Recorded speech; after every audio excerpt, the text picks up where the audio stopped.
آج جو حیران کن ویڈیوز قوم کے سامنے آئی ہیں تو ان ویڈیوز نے عوامی نیشنل پارٹی کا دو تین جو ہمارے موقف تھے ان کو انہوں نے ثابت کیا ہے کہ ہم ہمیشہ سچ بات کرتے ہیں، سچ اور حق کی بات ہم کرتے ہیں۔ سب سے پہلی بات تو یہ کہ جو پاکستان تحریک انصاف ہے، انہوں نے جو یہ صدارتی آرڈیننس ایک جلد بازی میں اور بغیر کسی کے ساتھ مشورہ کیے ہوئے پاس کیا ہے، تو آج یہ بات ثابت ہو گئی ہے کہ یہ اپنے ممبران اور ان کی وفاداریوں پہ شک کرتے ہیں، اور ان کو یہ یقین ہے کہ ان کے جو ممبران ہیں سینٹ میں ان کی پارٹی کی کینڈیڈیٹس کو ووٹ نہیں دیں گے، چاہے وہ پیسوں کے عوض ہو یا کسی اور کے عوض ہو۔ دوسری بات یہ ہے کہ سیاست میں ان کے آنے سے، جیسے ہمارے مشر اسفندیار ولی خان صاحب کہتے ہیں کہ شائستگی بالکل ختم ہو گئی ہے، نہ صرف الفاظ کی لیکن رویوں کی، اقتدار کی بھوک میں، پیسوں کی ہوس میں یہ لوگ کسی بھی حد تک جا سکتے ہیں۔ عوامی نیشنل پارٹی کا بھرپور مطالبہ ہے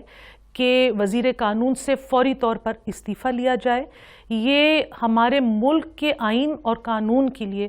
بہت بڑا سوالیہ نشان ہے کہ ہمارے sitting parliamentarian minister of law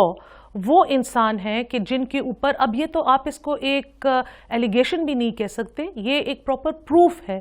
اور میں امید کرتی ہوں کہ جس ویسٹرن ڈیموکریسی کی ہر وقت عمران خان ہمیں تائید دیتے تھے اور ہمیں بتاتے تھے کہ جی وہاں پہ لوگ استعفے دے دیتے ہیں، تو میں امید کرتی ہوں کہ وزیر قانون خیبر پختونخوا یا خود سے استعفیٰ دیں یا ان سے استعفے کا مطالبہ چیف منسٹر خیبر پختونخوا کریں، اور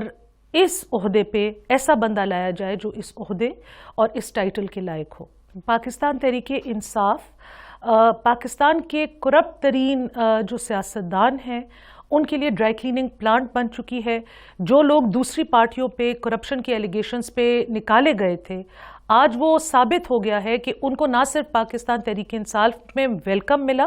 بلکہ بہت ذمہ دار عہدوں پہ بٹھا دیا گیا ہے، اور جو یہ بات ریاست مدینہ کی کرتے ہیں تو اس لحاظ سے تو یہ انتہائی شرمناک آج کا دن ہے، اور پاکستان کی پارلیمانی پولیٹکس کے لیے بھی آج ایک انتہائی شرمناک دن ہے۔